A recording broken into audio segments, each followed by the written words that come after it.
A gute Woche. Rabbi Zalman began the Farbrengen this afternoon.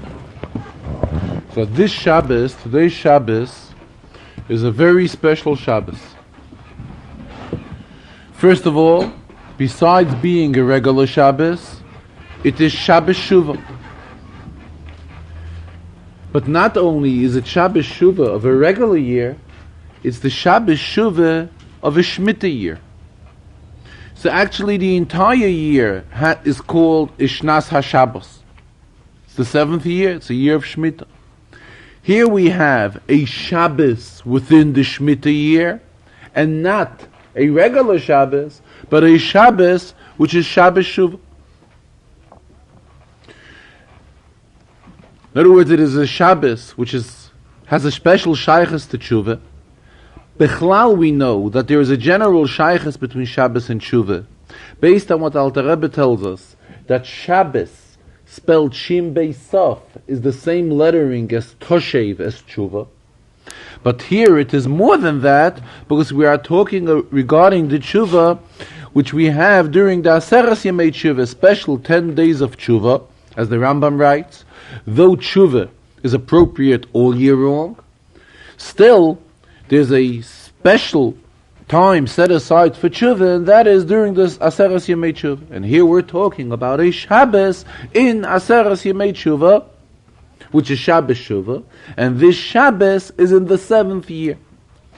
Bechlal, we know the Medrash tells us, Kol Hashviin Chavivin. All sevenths are very dear. And the Medrash explains, it's regarding days, it's the day of Shabbos. Regarding years, it's the year of Shemitah. And the Medrash continues explaining it on many inyanim regarding certain inyanim, regarding certain people. However, we find the number 7 is an expression of chavivus, it's an expression of dearness, something which is very dear. And here we are in the Shabbos of Shabbos Shuva in this year of Shnas HaShemitah. So we can imagine how dear this Shabbos is. Regarding Aseres Yemei Tshuva, we find the Gemara tells us, based on the pasuk Dirshu Hashem Behi Motzai, we should find for Hashem, and we will seek Hashem, and you will find them. So the Gemara tells us that this pasuk applies to Aseres Yemei Tshuva. The Gemara explains that during Aseres Yemei Tshuva, every individual, a Yochid, has access to HaKadosh Baruch Hu. As we gather from the Gemara says all year round, we know that there's a mile of a tzibur, of a group, of a congregation, of a minyan. Comes Aseres Yemei Tshuva, every individual has the same access as a tzibur. So what does this show us? That comes Aseres Yemei Tshuva, every individual is as strong and as powerful as an entire minyan. So this is regarding the strength of an individual. How much more so is it when we are not individuals, but we are a group? But it was the Rebbe was stressing the greatness of this afternoon's Farbrengen. It is a Farbrengen which is taking place in such prime time, which is Shabbos Shuva. Together with it, it's not only individuals, it's more than a minyan. It's a minyan and more than a minyan. And we know regarding the inyan of a minyan, we find as follows. The Gemara learns up from a pasuk that there's an inyan in davening with a minyan. How do we know the whole concept of minyan? So it's discussed in Gemara. The Gemara derives it from Psukim. This is Benegei Tefillah. Benegei Torah, we find even more than that. Benegei Torah, we find it in a Mishnah. It's a Mishnah in Pirkei Avos. Asara sheyoshvim v'oiskim b'Torah. If 10 people sit, 10 people have congregated and are learning Torah, Mishnah tells us, Shchina shchuya b'neihem, the Shchina dwells amongst them. What do we see from this? It says, we know that Mishnah, regarding Mishnah, there's a klal, ta b'dvar Mishnah chayzer. If a dayan made an error, and something which is contradictory to what the Mishnah says, then his psak is no psak. So his psak. There's no validity to what he passed. Because something which is expressed in a Mishnah is something which has to be known to everybody. So regarding the greatness of learning Torah in the midst of 10 people, this is something which is an open mission. So, in other words, the inyan of learning amongst 10 is more spelled out, more clear than even the inyan of davening with 10. Then we have the Alter Rebbe Nigeras HaKodesh explains us that Bichlal, whenever 10 people gather, Akol Be'asara Shchinta Sharya. The Shchina dwells whenever there are 10 Yidden put together. So now that we are here, more than 10. And what is discussed in the Farbrengen? The Rebbe says the contents of the Farbrengen is discussing in Yonim which is mentioned Chumash, Torah Shebiksar, and Torah Shebal Peh, and relating in Yonim which are on behalf of Rabbi Seinu Nisienu. So Mamela, something very outstanding due to the fact, because what are we doing when we have gathered in more than individuals? We are here more than 10. We are discussing in Yonim and Torah. Now comes in another fact. The fact that the Gemara tells us, Gedoyla legima shemekareves. When few people get together and have a drink together, the drinking and eating together creates a closeness amongst them. So this is regarding any type of drink. What are we talking about? Water, bread, whatever it may be. How much more so is it when we gather to say l'chaim over something, over yayin, over wine, which the pasuk tells us that yayin, wine, brings happiness, brings simcha to Elokim v'anoshim, to God and to people. And where is this gathering taking place? This gathering is taking place in a shul. Shul is a very outstanding place. The Gemara tells us that a shul is considered a mokim bayis godel, a huge house, huge spiritually, because mokim shemegadlam by Torah or megadlam by tefillah. What is the whole union of a shul? In a shul, there's a stress on davening and on learning. What else is expressed in the Farbrengen? We talk divrei Torah, we say l'chaim, and we sing a nigun. The union of singing a nigun, there's an expression from the Frierdiker Rebbe related in behalf of previous Rabbeim that a nigun is kulmus halev. It means it's the pen of the heart. In other words, when do we have an opportunity to express our feelings? It's our heart. It's expressed through a nigun. And in what type of shul is all this taking place? All of this is taking place in the shul, which is the shul of the Frierdiker Rebbe, who is the Nasi. And we know what the greatness of a Nasi. Hanasi hu hakoil, Rashi tells us in Chumash. A Nasi is everyone, everything.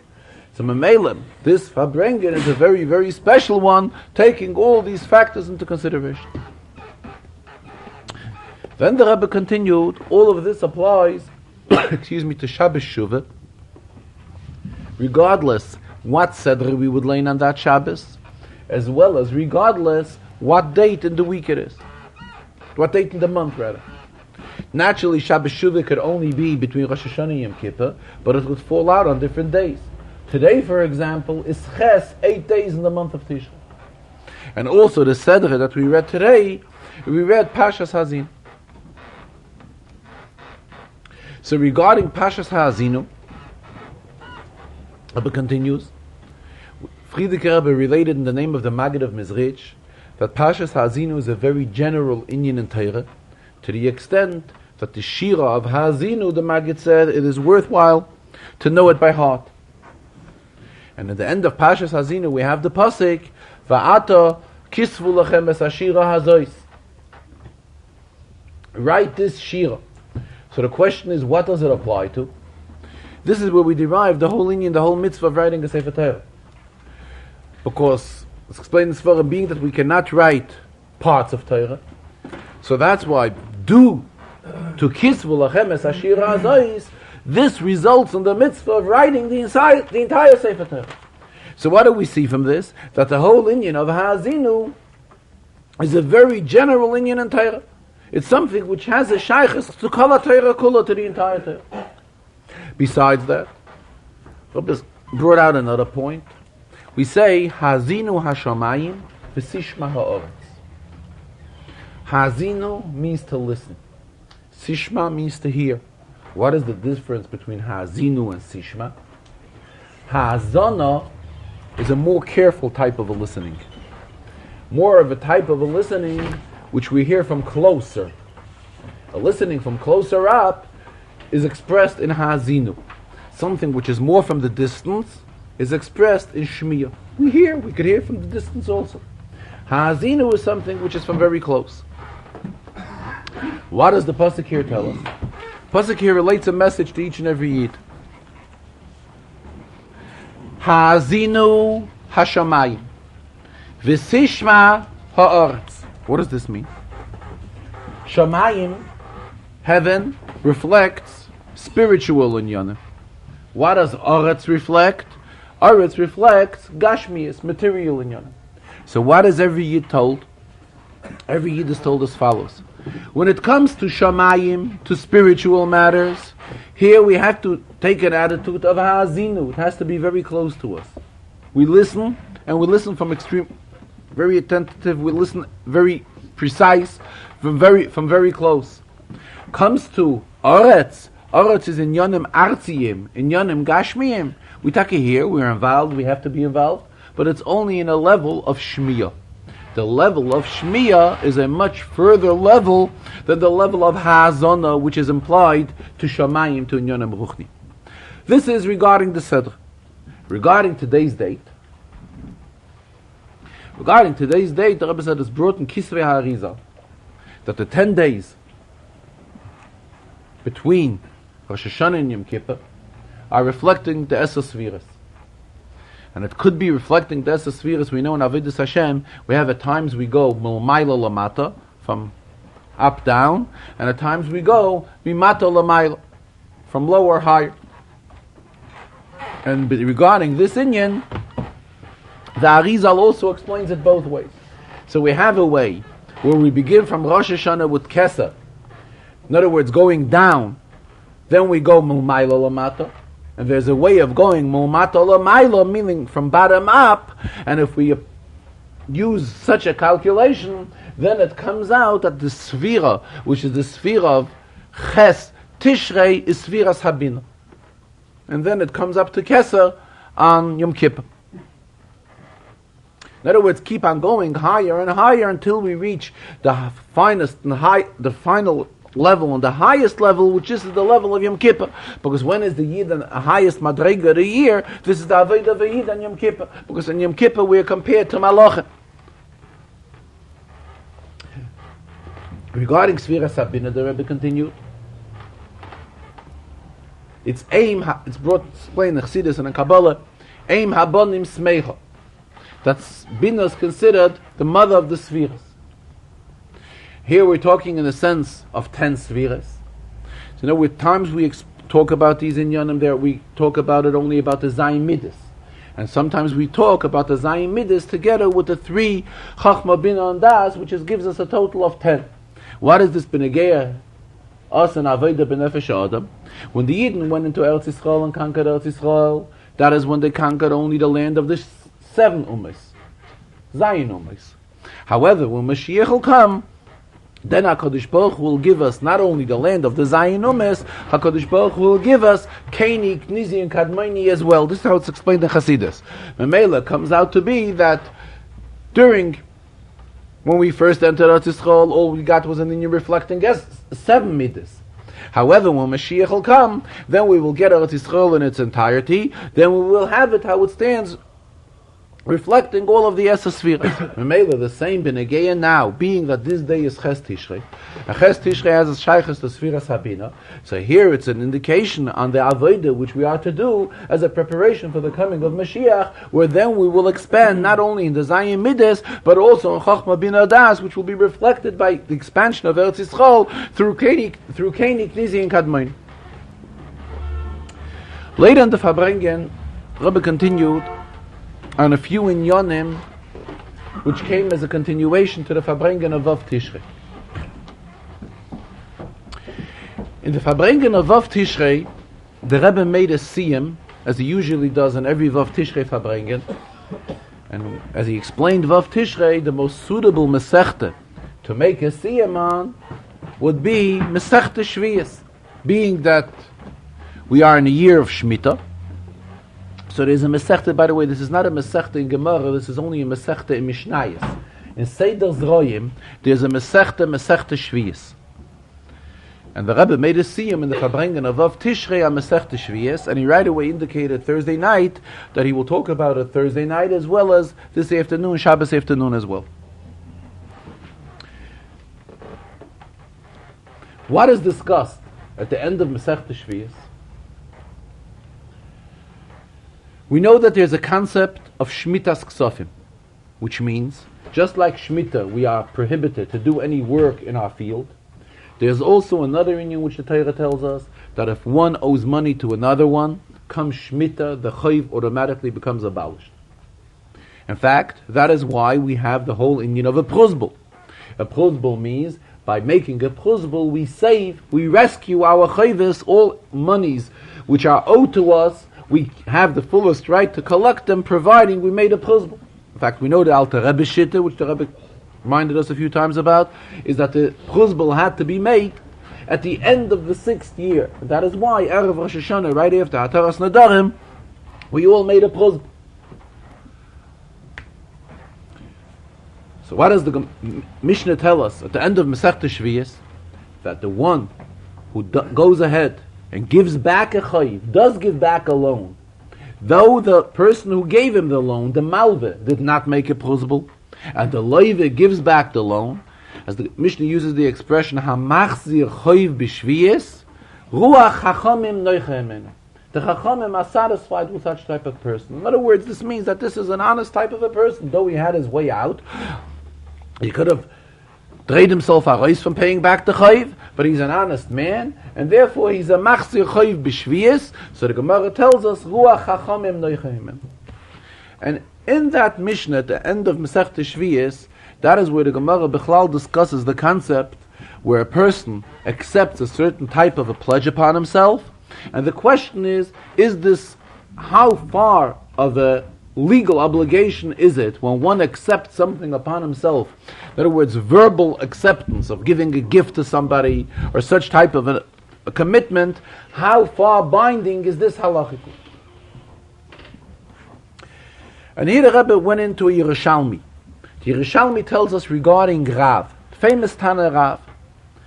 Rav was a very careful person, that when Rav committed himself to give a gift to somebody, or anybody of his family committed himself to give a gift to someone, they would always Rav said he would always make sure that he lived up to the commitment, or the same he, or the same anybody in his family.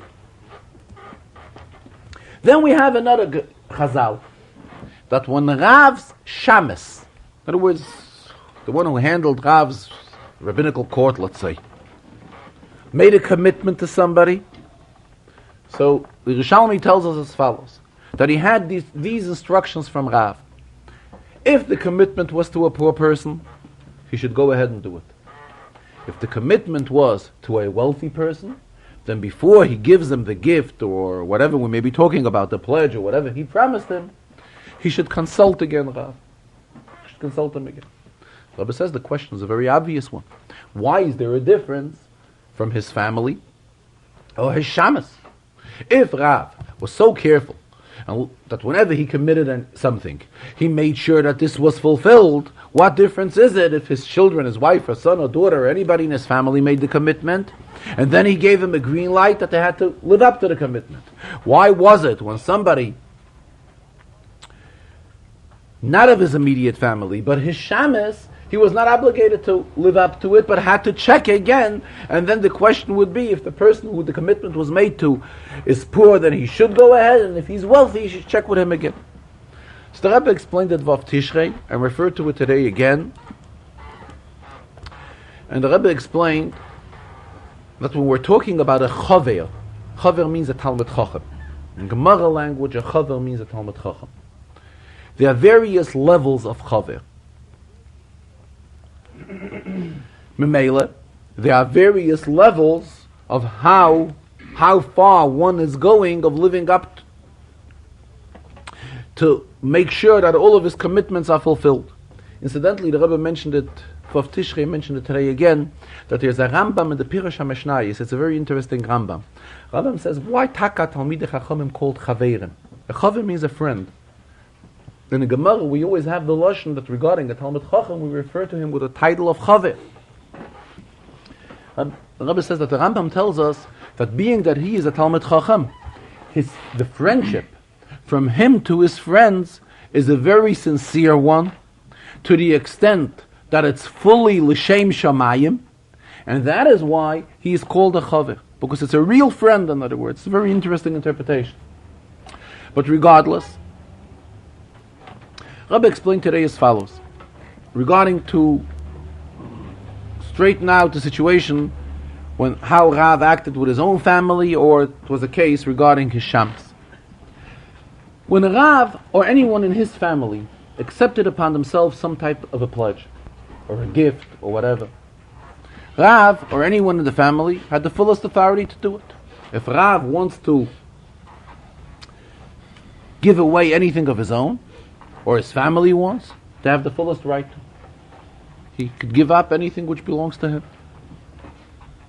When we're talking about Rav's shamus, it doesn't mean it was a servant, the literal translation of a servant. It means the person who was running like his Rabbanische office. We find many times that there's an expression in Gemara, Ba'asrei da Rav, in the area of Rav. So this shows us that Rav was a Rav on quite a substantial area. So Rav had his administrators kind of that were working under him and fulfilling his piskei, his distributions and so forth. Rav naturally also had a kuppah stock. And here the Rebbe brought out a very interesting type of a dilemma which may arise. We know that there's a Rav, and we have to listen to whatever Rabbanim tell us with the greatest respect. On the other hand, there is a Gabbai Tzedakah. Gabbai Tzedakah means those people who are the Gabbayim and they are in charge of charity funds.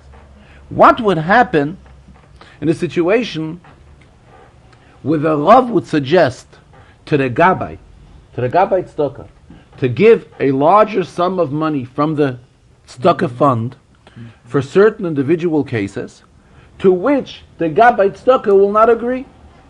In other words, the Rav feels that this is a worthwhile cause where the funds should go to. The Gabbayim of the fund, they feel that being that they are involved and they are more familiar in detail with all the charitable needs of the community, they feel that this is not the right way how the funds should be dispersed. And this would be the type of a question which can arise. And here the Rebbe explained that with all the due respect to the Rav, and we definitely have to have the fullest respect to the Rav, but in such a situation, the Gabbayim, the Gabbai Tzedakah, their opinion is preferred above the Rav's opinion. Why? Because they are the ones who are constantly involved and they are familiar with the needs of who needs what needs and who needs more and who needs less and so forth. Memela, when Rav is talking, the Yerushalmi is talking regarding Rav's shamus, or let us call him Rav's administrator, or whatever title we want to give him, who was involved in dispersing Rav's funds, Rav may have made certain commitments, or his shamus may have made certain commitments in his behalf. However, when it came b'negei l'poyel, actually, how to act in this particular case, the instructions of Rav to his shamus were that he should check with him again, and then depending, if it's a poor person, then he already knew Rav's philosophy. It's a poor person, then he knew he had to help him. So if he's poor, go ahead and give him. If it's a wealthy person, Rav told him the rule that which Rav initiated was such that he should check with him again. So the difference, in other words, what the Rebbe is learning, it's a difference where a Rav is spending his own personal money. He spend his own personal money, he can spend it any way he wants. He could splurge it, he could do whatever he wants. It's his money, his family's, and so forth. When we're talking about the involvement of Shamei the Rav Shamis, who's dispersing Rav's kind of like public funds, Kolisha funds, here Rav took a complete different attitude, and here he gave him instructions how to go about it. If the person is poor, then definitely give it to him. If the person is rich, in other words, maybe he gave him the commitment when he was poor, and now his situation changed, that the person became wealthy and he's no longer in need of Rav's assistance. So that's why Rav told him, come back and check with me. Talking about this Indian, the Rebbe also explained regarding the concept of a chaver, which we mentioned, that there are various levels of a chaver, and to prove this, Rebbe brought out a very interesting point. We have it, in fact, in halachas of Tumah V'Tara as well, which is learned in the Rambam recently in these days. There's a concept of Eishes Chaver Kechaver. If one is considered a Chaver, and he has the ne'emonis, the trust of a Chaver, his wife has the same trust. His wife is also trusted like the husband. Eishes Chaver Kechaver. So the Rebbe asked, if he's a Chaver, in other words, he's a Talmud Chacham. We know there's a concept that a Talmud Chacham should not marry the daughter of an Am Haaretz. So she's probably the daughter of a Talmud Chacham as well. So she's coming from a house of Torah. She's coming from a Talmud Chacham. So isn't she considered a Chaver? Doesn't she have the status of a Chaver as far as trust, being the daughter of a Talmud Chacham? So what do we gain by the concept of Eishes Chaver Kechaver? So we must say that there are various levels in Chaver, to the extent that one could keep on going higher and higher. And the Rebbe explained Vav Tishrei also. It's reflected in the halachic levels of Chaver as well. And by this we understand the attitude of Rav. Talking about this Inyan also, the Rebbe came to mention quite a few times, Vav Tishrei as well as this afternoon, the concept of a Misha Pora. Misha Pora in halacha means, if a person accepts upon himself something, he's supposed to do it. He's supposed to live up to what he promises, what he pledges. If he doesn't, now there are various cases we're talking about, depends what we're talking about. Depends what the commitment was. There's a concept of a Misha Pora, which means, at times a person made a certain commitment. We cannot force him to hold on to the commitment, because it's up to him. It's his prerogative. However, the Chachamim say that he's worthy of a Misha Pora. Misha Pora means, it's an expression in Gemara. Mishnah in Gemara. Misha Pora, Medoyer HaMabel, the one who got even with the Doyer HaMabel, with the generation of the Mabel, should also get even with this person. In other words, he's worthy, the opposite of a compliment. Why? Because he's not living up to his word. You see, the Chachamim, in this particular case, cannot go ahead and take away transfer funds from him. They're not authorized that far, because it was a commitment. Again, I'm not getting into the details. If we look into Mishnah and the Masechta Shviyas and in Gemara, various Gemaras that's discussed in all details, just to mention the concepts, familiarize yourself a little bit. We cannot force him to live up to his commitment, but at the same time, the Chachamim are not happy with a person who does ein ruach Chachamim noicha imenu. The Chachamim are not satisfied with such a person, to the extent that he's worthy of this Misha Pora, which we just referred to. Another inyan which the Rebbe discussed in today's Farbrengen, which came as a continuation to the Vav Tishrei Dike Farbrengen, is in Gemara we find the Machloikes regarding Yom Kippur. Regarding Yom Kippur, the Machloikes, I think it's Rebbe and the Chachamim, Itzumai shel Yom Mechaper, which is one opinion, that the mere fact of the day of Yom Kippur, this in itself brings forgiveness. The one that holds Itzumai shel Yom Mechaper continues, L'shavim v'she'enam shavim. Whether the individual does tshuva or does not do tshuva, the mere fact of the day of Yom Kippur gives forgiveness to all. The other mandama holds, no. Itzumai shel Yom Mechaper. However, to whom is it mechaper? L'shavim, to those that do tshuva. So the Rebbe learned pshat. What is the meaning of Itzumai shel Yom Mechaper?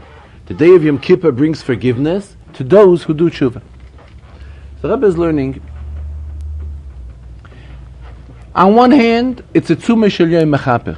The day is an outstanding day. It's a day of Yom Kippur. The only thing is, we need tshuva with Yom Kippur. The tshuva is like a condition, like a t'nai. We find many times that there's a concept of a t'nai condition.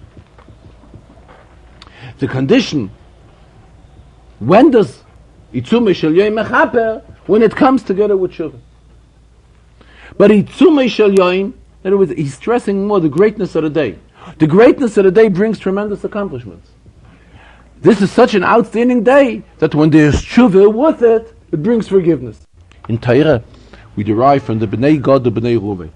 The Bnei Gad and the Bnei Ruvain, when they came to Moshe and they said they wanted Eiver HaYarden, so Moshe told them, fine, you'll have Eiver HaYarden. But Moshe didn't want that amongst Klal Yisrael a feeling should be created that why are they requesting Eiver HaYarden? Because they're afraid to cross the Yarden and go into the other side of Eretz Yisrael. So Moshe told them you could have Eiver HaYarden, but on one condition. On the condition that you will come along with us to the other side of the Yarden and join us in the battle, in the war, to conquer Eretz Yisrael, then you will go back and have Eiver HaYarden. Eiver HaYarden is yours. So does it mean that when does Eiver HaYarden become theirs? When they go along and join in the war? No. Eiver HaYarden was given to them by Moshe. The only thing, Moshe made a t'nai, Moshe made a condition with them on what basis could they have Eiver HaYarden if they will come along on the other side of the Yarden and join in the Muhammad. The kinyan of Eiver HaYarden to them was when? The minute Moshe agreed to give it to them. Or another example the Rebbe brought. The Rebbe brought an example from Kiddushin. When one is Mekadesh Isha, we find many times the concept of a condition, of a t'nai. So he gives her something, as the normal practice is, he's Mekadesh Isha by giving her today, it's a ring, in Gemara it's the concept of kesef, and whatever he gives her becomes hers. By this practice, she becomes his wife. However, we have in Gemara, HaMekadesh Isha, one is Mekadesh Isha, Almanas, on the condition that she will do this and this will happen, or some other things will happen. The condition is a condition. However, when is the kinyan of her being his wife? That is the moment he gives her the kesef, he gives her the valuable, something which carries value, and he gives it to her, which is by the transfer from the male to the female of the valuable thing, and he says the areyat mikudeshes, and he's given it to her on this intention of becoming his wife. That is when she's mikudeshes. The condition is a side factor. If the condition is fulfilled, naturally it's important, but the condition does not make Kiddushin. Kiddushin is made by him being her Mekadesh. When is it? But it can only be fulfilled once the condition is also fulfilled. The same the Rebbe is learning regarding Itzumah Shel Yom Mechaper of Yom Kippur. Itzumah Shel Yom Mechaper. This is a fantastic thing. It's Moiredik day. Something very special, very unique about this day. It's a day of Achas Bashana. As the Rebbe mentioned, Vav Tishrei, Achas Bashana once a year. But Hasidus teaches the Achas, which is within the person, meaning the Yechida Shebenefesh, the highest level of his soul, that is revealed on this day. So it's indeed a very special day. So Itzumah Shel Yom Mechaper. This brings kapara, but together with it, there's also a condition. When is Itzumah Shel Yom Mechaper? L'shavim, we're also in need of tshuva together with it. As customary in the Farbrengens, that the Rebbe also mentions in Indian in the day's Rambam, as well as in the Rashi in the week Sedre. Regarding the Rambam, it's in the halachas of Avis Hatuma.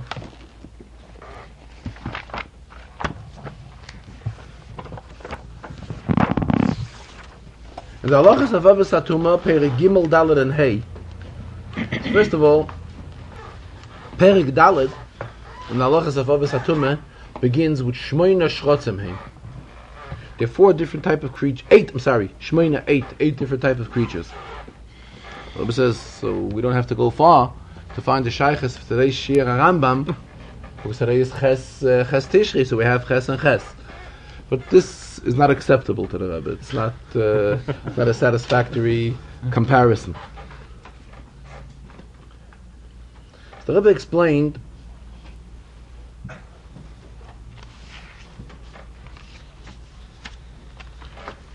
we have the Indian of the Shrotzim. It's quoted from a sefer, from a Kabbalah sefer called Kehilas Yaakov, where he explains that there are 8 Shrotzim. So he explains as follows, that there are 7 plus 1 makes it 8. So he says that 7 times 7 gives us number 49. Why these inyanim of Tumah? There's the Tumah begashmiyas, there's the Sheretz which is Tumah, and naturally there's the spiritual inyanim of Tumah as well. So he explains that these 7 have a shaykhs to the Memtesh Shari Tumah. We know that there are 49 Sharim of Tumah. Explain in Chassidus regarding Mitzrayim, that when the Yidden were in Mitzrayim, they were already down to the 49th gate of Tumah. Had they go down to the 50th gate of Tumah, Chas v'Shalom, they wouldn't have been able to come up anymore. So he explains that there are these seven of the 8 Shratzim have a shaykhs to the Memtesh Shari Tumah, and then there's the 8th one, which is Chulda. Chulda, he explains, that's the worst level of Tumah, and that is already the Inyan of Sharanun. This is the highest, the lowest, should we rather say, the lowest level in Tumah. Just like every Inyan is in Tumah, we have the same in Tahara. I mean, everything works. HaKadosh Baruch Hu created everything both ways. So there's a klal, kol masha bara HaKadosh Baruch Hu, everything which the Rebbeinu created ba'adama. In Yam, we have similar creatures to whatever we have in Adam. So it's brought in Sfarim, we have similar creatures to everything, but to the Chulda. Chulda is a type of worm which is nothing similar to it in water. Why? So the Rebbe explains, water reflects the Inyan of Tahara. Tahara is B'mayim. Mamela, this Inyan of Chulda, being that this has to do with the 50th level of Tumah, this is something which there's no Inyan of Tahara for it. That is why this is not, there's nothing similar to it. It doesn't have its peer in water. However, being of we know that there are Memtes, Sharim, and Tumah. There's Lahavdil Memtesh levels in Kedusha as well. So normally we know a person can achieve only to 49 levels of Kedusha. However, regarding Moshe Rabbeinu, taken today's Sedra, when Moshe Rabbeinu, the moment before he passed away, Moshe went to Har Nevoi. That's what the pasuk tells us. So Chassidus teaches, what does Nevoi mean? Nun boy. Moshe reached to the 50th level of Kedusha, something which normally he wasn't able to reach to. And the same it is brought in, explained in Chassidus, at the time of La'asad Lava, it'll be a time of Niflois, it'll be a time of wonders. So what does Chassidus teach? What do we mean by wonders? Nun Plois. Take the word Niflois, split it, take the Nun and Plois. There'll be 50 wonders. In other words, what do we mean by 50 wonders? We will reach up to such level which we weren't able to have access to before the coming of Mashiach, because now we only could go up to Memtesh Sha'arim in Kedusha. However, when Mashiach will come, we will have access to the 50th Shara Chochmah as well. Regarding the Chumash in this week's Sedra, the Rebbe explained briefly, very briefly, a few inyanim in this week's Sedra, also based on the recent custom which the Rebbe has introduced, that he appreciates when questions are asked before Shabbos in the Rashi. They are printed in the various periodicals, in the various Ha'aras Atmimim, and then when it comes Shabbos to the Farbrengen, the Rebbe chooses a few of them, one or more, and discusses it in the Farbrengen. Today's Farbrengen, the Rebbe discussed a few Rashis. One is on Pasuk Gimel right away at the beginning of the Sedra. Kishem Hashem Ekra, Havu Goydel Elokeinu. Kishem Hashem Ekra, this is quoted by Rashi, and Rashi continues, Harei Ki Mishamesh Beloshen Ka'asha. In other words, Rashi says whenever we mention Hashem's name, we have to Havu Goydel Elokeinu, U'Baruch Shmoi, bring greatness to his name. So actually Rashi is really explaining Kishem Hashem Ekra. These are the words from the pasuk that he's quoting. Now, in the contents of the Rashi is also explaining Havu Goydel Elokeinu. V'taskir Shem Hashem Havu Goydel Elokeinu. So the question is, why doesn't Rashi quote these words from the pasuk at the beginning of his Pirush? Or at least, when he does quote Kishem Hashem Ekra, let him say V'goymer, so this will be an indication that Rashi is also teaching Goyis the latter part of the pasuk, which is Havu Goydel Elokeinu, which is like brought in the Pirush of Rashi. Mm-hmm. So the way the Rebbe is learning is that really what Rashi is actually explaining the entire pasuk. It's not that Rashi is teaching up words. Rashi is trying to explain what is the thought behind this entire pasuk. And really, Rashi is quoting Kishem Hashem Ekra, But the words Havu Goydel Elokeinu probably also should have been in big lettering, just like the Kishem Hashem Ekha. Not that it is a separate Rashi Havu Goydel Elokeinu, it is that these are the words of the pasuk which Rashi is explaining. Kishem Hashem Ekha, Havu Goydel Elokeinu. In other words, Rashi here is not explaining one or two words of the pasuk. Rashi is explaining the entire thought of the pasuk, which we find a lot of times that way in Rashi. So really, the Havu Goydel Elokeinu should have been in the same big lettering like the Shem Hashem Ekha. But as the expression goes, the Bacha Hazetza, in other words, the one who made the original typesetter, the Chumash, he looked at it that this is part of typesetter, that this is part of the Pirush in Rashi, and that is why he left it the same lettering as the rest of it. But really, what Rashi is trying to do is to explain the whole pasuk, Yeshem Hashem Ekha Havu Goydel Elokeinu, which is that by calling Hashem's name, we bring greatness, we add on greatness to Him. Another Rashi which the Rebbe explained, and also very briefly, it's also based on the realm of Pshat. Have it in a second.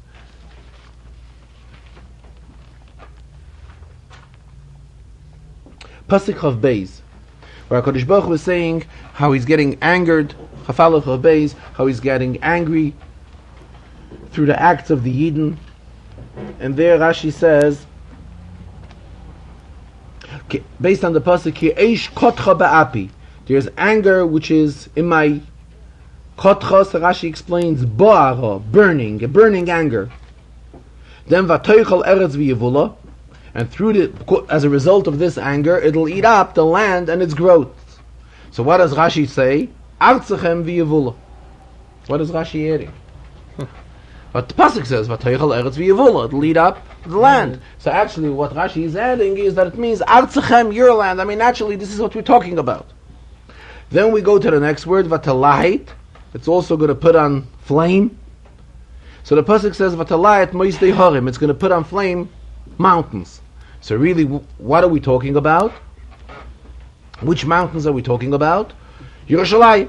Doesn't mean general mountains. It means, Rashi tells us Yerushalayim. What shaykhs does Yerushalayim have to mountains? Because you said this Allah Harim. Yerushalayim is founded on mountains. And Rashi quotes a pasuk in Tilim, Yerushalayim Harim Savivlo. So Rebbe also raised a few questions here. Why does Rashi have to get involved? If Rashi is teaching Vatelahit, it'll eat up Moisdei Harim, the mountains. So Rashi should bring down the words Moisdei Harim as well. Mm-hmm. Because Rashi is teaching that the Vatalahit applies to Yerushalayim, which is based on mountains. So why does Rashi only quote Vatalahit and doesn't quote the Moisdei Harim? Also, Vatoichal Eretz V'Yevula, what does Rashi add there? So again, the Rebbe is explaining that Rashi is explaining the general thought of the pasuk. Rashi is not out here to teach a word one way or another. The idea of the pasuk is that because as a result of angering HaKadosh Baruch Hu, Keish kotcha ba'api, as Rashi himself says, kotcha meaning ba'ara, the fire which was the burning flame of fire, which was aroused by Hashem as a result of the acts of the Yidden. V'atoichal eretz v'yevula, which eretz are we talking about? You should know it's Artzachem, your land, v'yevula and its growths. And the Vatalahit, Rashi also explains what does the Vatalahit refer to. In other words, there's no need for Rashi to bring the Moisdei Harim. Even without the Moisdei Harim, Rashi has to translate exactly what the word Vatalahit is and what Vatalahit applies to. What does the Vatalahit apply to? To Yerushalayim. It applies to Yerushalayim, as the pasuk itself says, because Moisdei Harim, because Yerushalayim is founded on mountains. In other words, Rashi is not just teaching words, Rashi is teaching an inyan. And in this whole inyan of Vatalahit, why Taki is V'Kodesh Baruch Hu Vatalahit, what does it apply to? It applies to Yerushalayim. Rashi was discussed very briefly in Farbrengen. This is basically the Nekudas of what the Rebbe explained. A good Avach and a good Yor and a Gemach Simetov to everybody. A good gebencht Yor.